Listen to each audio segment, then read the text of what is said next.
Welcome back. आप देख रहे हैं कहानी कुर्सी की। मैं हूं सौरभ, आपके साथ हमारे साथ चारों मेहमान समीर चौगांवकर साहब, विनोद अग्निहोत्री जी, विजय त्रिवेदी जी, हर्षवर्धन त्रिपाठी जी।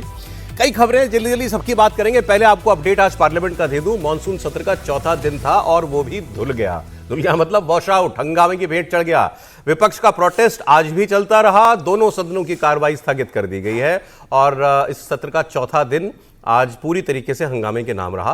बिहार में वोटर लिस्ट का रिवीजन हो, ऑपरेशन सिंदूर पर चर्चा की मांग हो, कई मैटर्स को लेकर दोनों सदनों में खूब हंगामा हुआ।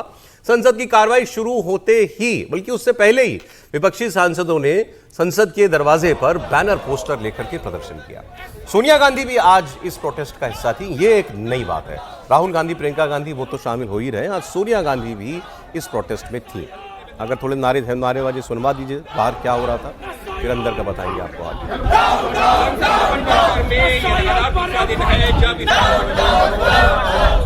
ये देखिए, SIR के लिए लिखा है अटैक ऑन डेमोक्रेसी। हालांकि जगदीप धनखड़ जी के लिए भी बहुत आंसू बहाए विपक्ष के कई लोगों ने, लेकिन आज शायद वो मुद्दा नहीं था। हाँ, लोकतंत्र पर वार भी हुआ है और सोनिया जी इसमें जो है वो शामिल हुई हैं। ऑपरेशन सिंदूर पर जो प्रोटेस्ट हो रहा है वो थोड़ा समझ से परे है, क्योंकि अब तो डेट भी दे दी है सरकार ने 28 तारीख को लोकसभा में 16 जब दोनों जगह 16 घंटे तो। और हाँ, और ऑफिशियली बात चाहे आए कि नहीं, लेकिन रक्षा मंत्री का जवाब तो होगा ही उसमें, शायद प्राइम मिनिस्टर का भी जवाब होगा। वो प्रधानमंत्री भी जवाब देंगे, मतलब बात रखेंगे, इंटरवीन करेंगे। तो मतलब मुद्दा फिर एक बड़ा बिहार का ही बचता है विपक्ष के पास, वैसे देखें तो, क्योंकि उसकी तो तिथि आ गई। सुन लेते हैं, दो बयान है हमारे पास। Parliament exists also for democratic discussion, and there's no democratic discussion taking place. And whenever we want to speak, whenever the opposition leaders want to speak, they are not allowed to speak. We have been asking for discussions. They should agree to this. Surprised to see that the disruption was starting from the treasury benches. I was surprised. They would pick a topic so that we react to the topic, and then there's a hangama and the house gets adjourned. And so I think it's suiting them just fine, frankly. नहीं कहना चाहते हैं कि कृपा करके Congress party और विपक्ष चर्चा करें। चर्चा को तैयार है, हमें भी बहुत कुछ कहना है, लेकिन चर्चा से भागते हैं, मतलब लगता है जनता के वोट से डरते हैं। और राहुल गांधी ने कल कहा कि मैं चुनाव आयोग को एक्सपोज करूंगा। जरूर करें, लेकिन मैं उनसे दूसरी बात कहूंगा, राहुल जी अगर आपको वोट नहीं मिलता आपकी पार्टी को तो हम क्या करें? आप लोकसभा में हार गए, आप हरियाणा में हार गए, आप महाराष्ट्र में हार गए, आप दिल्ली में हार गए, आगे बिहार भी हारेंगे। तो राहुल गांधी जी ऐसा करिए अपने विचार और आचरण से कि जनता आपको वोट दे। रोना बंद करिए। कम ऑन यंग मैन, मैदान में आओ, वहां तय करेंगे। अब ये कहानी नई नहीं है, ये तो अब हम पिछले कई वर्षों से ऐसा ही देख रहे हैं। जो अब आपको भी चीज जो है बड़ी हैरान करती होगी कि दोनों साइड कहते हैं कि हम तो चर्चा चाहते हैं, सरकार भी कहती है हम हर मुद्दे पर चर्चा के लिए तैयार है, पर चर्चा होती क्यों नहीं है? फिर प्रॉब्लम कहां पर आ रही है और हर सत्र में ऐसा क्यों हो रहा है? सरकार अपने काम तो करा लेती है, लेकिन कितने दिन इसी तरह हंगामे में जो है वो बर्बाद होते हैं? विजय जी बताइए पहले। देखिए, एक तो जो सदन से पहले प्रदर्शन जो होता है वो इसलिए करते हैं सब लोग कि प्रदर्शन एक बार कर दें, अपनी जो बात रख दी है उसके बाद हाउस चलाएं। नॉर्मली इसलिए होता है, आमतौर पर रोजाना होता है प्रदर्शन सदन की कार्रवाई से पहले। सदन की कार्रवाई के बाद प्रदर्शन तब होता है जब कोई वहां पर कोई ऐसा इशू हो गया, जो उनके इशू हैं उनको लेकर वो पहले 10:30 बजे कर लिया, 11 बजे सब लोग हाउस में चले गए और उसके बाद कार्रवाई हुई। लेकिन ये बहुत महत्वपूर्ण सवाल है कि दोनों लोग कहते हैं कि चर्चा शुरू, हम चर्चा चाहते हैं और होती चर्चा नहीं। तो जैसे प्रियंका जी अभी कह रही थी कि वो लोग हमको इस तरह से करते हैं, कोई ना कोई ऐसा इशू कर देते हैं जिससे हम नाराज हो जाते हैं और फिर हम लोग भी हंगामा करते हैं और वो बात हो जाती है। फिर तो सरकार को कोई फायदा है हाउस ना चला के? सरकार का कोई नुकसान नहीं हो रहा। मैं बार बार ये कहता हूँ कि नुकसान हाउस नहीं चलने से विपक्ष का होता है, सरकार का कोई नुकसान नहीं होता। सरकार का यदि बिजनेस है वो पूरा हो ही जाता है, बल्कि जो जनता के मुद्दों को विपक्ष को रखना चाहिए उसका मौका विपक्ष अपने आप खो रहा। बल्कि इस बार तो क्या हो कि एक हफ्ता बढ़ा दिया सेशन, एक हफ्ता ज्यादा था तो वो एक हफ्ता पूरा का पूरा वॉश आउट हो गया। और अब वो चाहते नहीं कि प्राइम मिनिस्टर नुकसान भी और गलती भी विपक्ष की मान रहे हैं आप इसमें, हाउस नहीं चलने में, या सरकार भी दोषी है कहीं? सरकार भी दोषी होगी, क्योंकि सरकार की जिम्मेदारी हम लोग मोटे तौर पर मानते हैं कि कैसे काम करना है, लेकिन सरकार का कोई बड़ा नुकसान हो रहा हो हाउस नहीं चलने से, वो मुझे नहीं लगता वहां कौन पर। जिम्मेदारी बताइए समीर जी हाउस नहीं चलने के देखिए लिए? बहुत स्पष्ट नजर आ रहा है कि विपक्षी जिम्मेदारी इस सेशन को चलने को देख, जिस बात पर विपक्ष ने सर्वदलीय बैठक में मांग की थी कि भाई हम पहलगाम पे चर्चा करना चाहते हैं, हम ऑपरेशन सिंदूर को लेकर चर्चा करना चाहते हैं, हम SIR के ऊपर चर्चा करना चाहते हैं। सर्वदलीय बैठक में राजनाथ सिंह ने भी ये बात कहा, संसदीय कार्य मंत्री किरण रिजिजू ने इस बात का कहा, ओम बिरला जी ने भी कहा कि भाई सबको मौका मिलेगा और पूरी हम चर्चा होगी और सरकार जवाब देगी। जिस दिन पार्लियामेंट का सेशन शुरू हुआ उसी दिन सरकार ने दूसरे दिन डिक्लेयर कर दिया कि भाई लोकसभा में और राज्यसभा में अगले सप्ताह कार्रवाई होगी। पहले 15 घंटे और 9 घंटे का जिक्र किया था, अब 16-16 घंटे दोनों जगह सरकार ने डिक्लेयर कर दिया है कि हम सारे प्रश्नों का जवाब देंगे, हम चर्चा के लिए तैयार है। अब आपको किस बात पर अब वो SIR बिहार के मामले पर है, तो सुप्रीम कोर्ट में मामला चल रहा है ना, आप सुप्रीम कोर्ट का धैर्य तो रखिए 28 तारीख तक। पार्लियामेंट में बहस नहीं हो सकती उसमें? नहीं, बहस हो सकती है तो आप चर्चा कीजिए ना उसके ऊपर। जब आप और इस समय तो 15 बिल आने वाले हैं भाई, 7 पुराने बिल और 10 नए बिल एक्सेप्ट नहीं किया उस पर। SIR को लेकर सरकार ने मोशन एक्सेप्ट नहीं किया। तो जब सुप्रीम कोर्ट में मामला चल रहा है 28 तारीख को फैसला आएगा, आपको लगता है कांग्रेस की तरफ से बिल्कुल।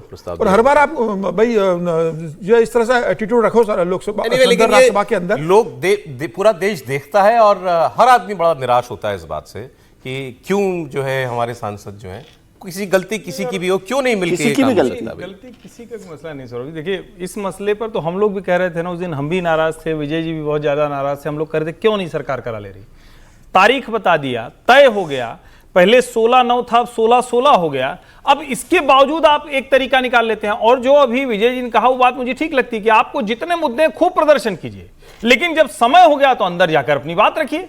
और इसमें नुकसान किसका होता है? तो नुकसान विपक्ष का भी नहीं है, वो भी मौज कर रहे हैं। नुकसान किसका है? नुकसान we the people of India, हम भारत के लोगों का है, क्योंकि उनको मुद्दों पर बात नहीं, यहां तक सरकार पास करा लेगी। नहीं, विपक्ष कह रहा है हमें चर्चा नहीं करने देते। अभी तक तो हमने ये देखा है कि चर्चा में सत्ता पक्ष भारी पड़ता है विपक्ष के ऊपर, ज्यादातर केसेस में हमने ये देखा है। वो अलग इशू है ना, करना ही नहीं वॉकआउट कर जाता है सर, विपक्ष वॉकआउट कर जाता है। उनके दिमाग में एक आइडिया है, राहुल कांग्रेस के दिमाग में, वो चाहते हैं कि हर चीज को आप ऐसे स्थापित करें कि देश में लोकतंत्र नहीं है, हमें बोलने नहीं दिया जाता, हमारा माइक बंद कर दिया जाता है, सारी संस्थाएं समाप्त हो गई हैं, संसद को बंधक बना लिया है, चुनाव आयोग एकदम गिरवी हो गया है। सब यहां तक कि वो सुप्रीम कोर्ट पर भी कई बार टिप्पणी करते हैं कि अब तो वहां से भी चीजें नहीं होती। तो मुझे लगता है उनका अपना एक एजेंडा स्थापित है, इसके लिए सदन नहीं चल रही। अब जरा कई बार कंट्राडिक्शन भी होता है। जिस समय राहुल गांधी जी कह रहे हैं बाहर आकर कि हमें बोलने नहीं दिया जा रहा विपक्ष के नेता को, उसी समय सारा झगड़ा हुआ कि वहां पे विपक्ष के नेता बोल रहे थे, उस वजह से सारा हंगामा हुआ राज्यसभा में।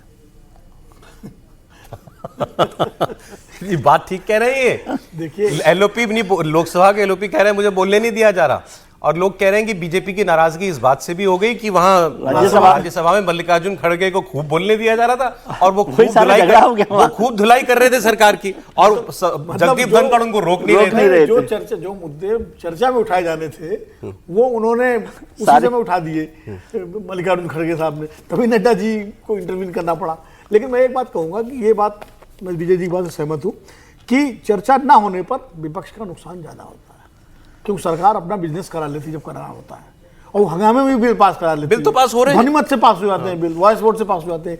लेकिन जो मुद्दे आप उठाना चाहते हैं, सरकार को घेरना चाहते हैं, वो आप हाउस के अंदर उठाएंगे तो ज्यादा बेहतर मैसेज जाएगा, रिपोर्ट होगा, मीडिया में जाएगा, सब जगह जाएगा, रिकॉर्ड पे जाएगा। यहाँ आप मान लीजिए हमेशा यही रहा है कि 10:30 बजे इकट्ठा होते थे, आधा घंटा प्रदर्शन किया और 11 बजे से अंदर चले जाते थे हाउस के। पहले होता था ये, तैयारी करके आइए, अच्छी चर्चा कीजिए, लोग देखते हैं। वहीं पर जहाँ पोर्च है वहीं से बैठ जाते थे, गांधी जी की मूर्ति नीचे बैठ जाते थे, उसके अंदर चले जाते थे। अब ये नया सिस्टम है कि वो सब बाहर निकल के होने लगा। यूपी की खबर आपको दे रहा हूं। आपने यूपी के ऊर्जा मंत्री का बयान सुना होगा, बड़ी चर्चा में था वो और बड़ा विवाद हुआ उस बात पर। दरअसल पिछले दिनों उनके सामने एक व्यक्ति ने प्रदर्शन किया कि भाई साहब हमारे यहाँ बिजली नहीं आ रही, इतना घंटा घंटा बिजली करे, उन्होंने कहा बोलो जय श्री राम जय श्री राम। तो खूब विवाद हुआ कि मंत्री जी के पास जवाब नहीं अपने विभाग का। फिर इन्होंने इनसे एक सवाल हुआ कि साहब बिहार के अंदर जो है बिजली फ्री कर दी गई है, इस पर आपको क्या कहना है? तो उन्होंने कहा बिजली आएगी तो फ्री होगी ना, बिहार में बिजली आती कहाँ है? बिहार में वो भूल गए कि सरकार तो मेरी पार्टी भी उसमें है, वो ऊर्जा मंत्री भी बीजेपी के पास है। हाँ, ऊर्जा मंत्रालय भी बीजेपी के पास है बिहार में। तो अब उनको लगा कि भाई ये तो विवाद ज्यादा बढ़ गए, खासकर वो जो अपना यूपी वाला जो बयान था उनका, बोलो जय श्री राम बहुत खराब बयान भी था।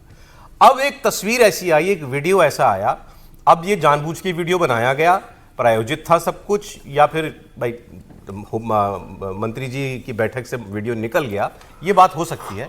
लेकिन वो वीडियो में ये है कि अपने अफसरों को खूब डांट लगा रहे हैं, खूब सुना रहे हैं, और उसमें टॉप ऑफिशियल से लेकर के सेक्रेटरी वगैरह से लेकर के इंजीनियर सब हैं, और कह रहे हैं तुम लोगों ने कहा तुम लोगों ने क्या सरकार की सुपारी ले ली है?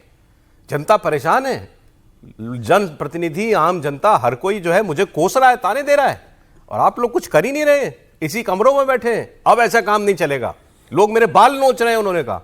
सुनिए आप, वो वीडियो है। इतना हमारा बाल क्यों नोचा जा रहा है भाई? हमारी हाजिरी में ट्रांसफार्मर जल रहे हैं, हमारे देखते देखते विधायक और जनप्रतिनिधि हमको गाली दे रहे हैं, सरकार को गाली दे रहे हैं, तो आप कहते हैं कि सब ठीक है कागज पे। आप लोग जनता से एकदम जुड़े हुए नहीं है, फील्ड में क्या होगा आपको एकदम जानकारी नहीं है। इसी ऑफिस में बैठ करके रिपोर्ट तैयार कर देना बहुत आसान होता है।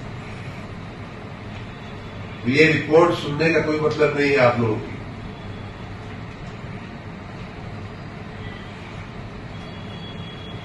आप लोगों ने मैं आज बहुत ही नाराज, बहुत ही दुखी होकर के यहाँ आया, और मैं फिर आशीष आपको भी कह रहा हूं कि हम एक पब्लिक यूटिलिटी चला रहे हैं, पब्लिक सर्विस चला रहे हैं। ये कोई बनिया की दुकान नहीं हम चला रहे हैं, पैसा नहीं दिया सामान नहीं मिलेगा, सामान हमको देना पड़ेगा।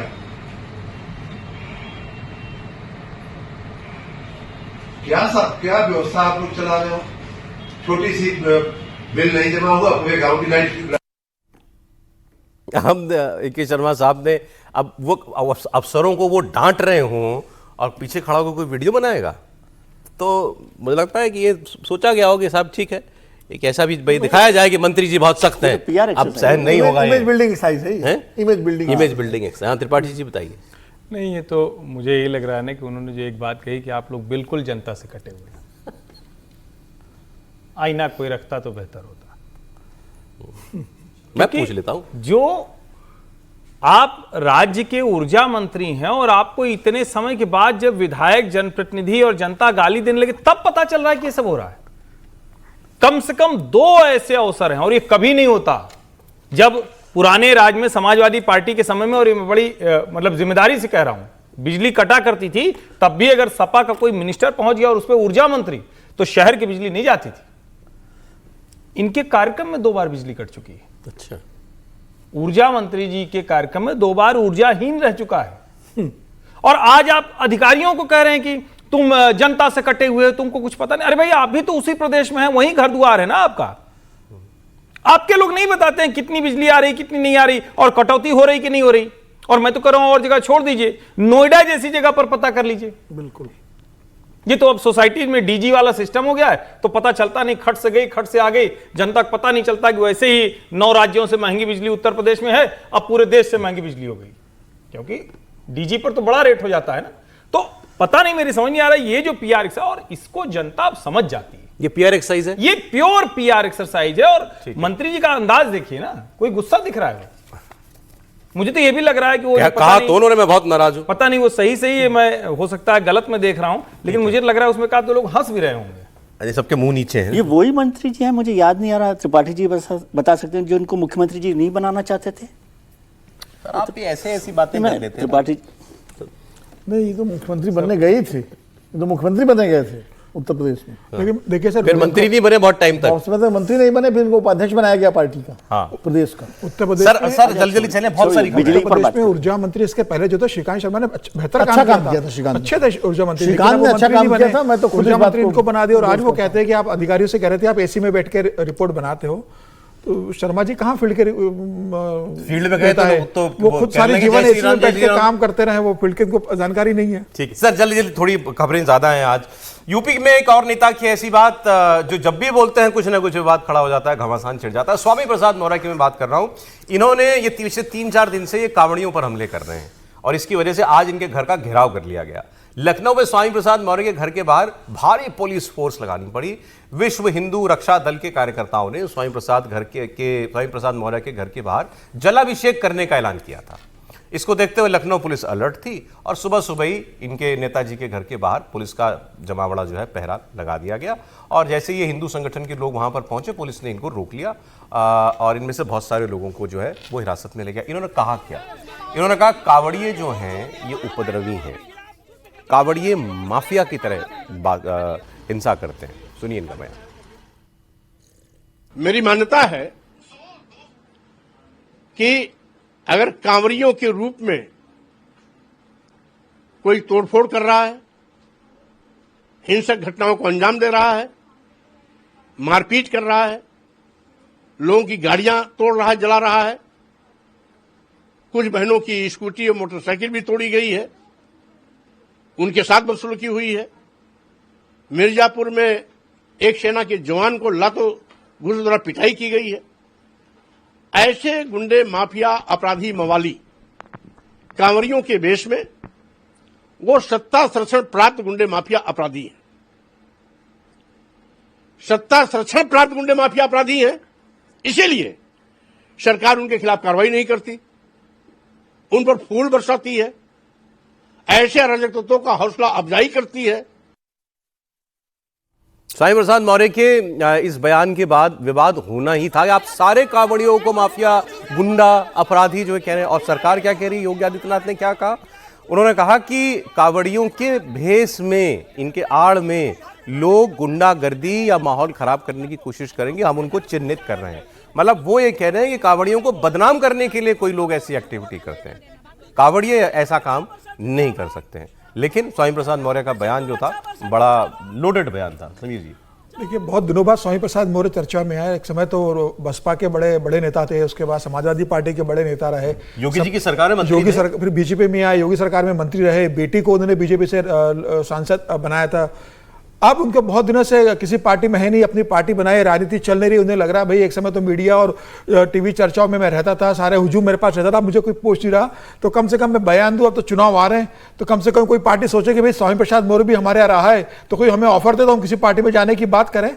शुद्ध रूप से ये अपनी राजनीति को देखने के लिए, जिस तरीके से वो राजनीति करते रहे बसपा के समय से, जो उनके रहा है पूरे राजनीति का इतिहास, वो उसी राजनीति को लेकर 2027 के लिए जो यूपी में विधानसभा चुनाव होने वाला है, उसके लिए अपनी जमीन तलाश रहे कि क्या मैं फिर किसी तरीके से उत्तर प्रदेश की राजनीति में अपने आप को बना पाऊंगा। कैसे? क्या भारतीय जनता पार्टी के कभी रामचरितमानस को गाली देके कुछ ना कुछ करके कभी नहीं होगा तो मैं फिर निर्दलीय जीत जाऊं, या समाजवादी पार्टी मुझे वापस बुला ले, या कोई भारतीय जनता पार्टी मुझे स्पेस मिले। शुद्ध अपनी राजनीति के उन्होंने बयान दिया है।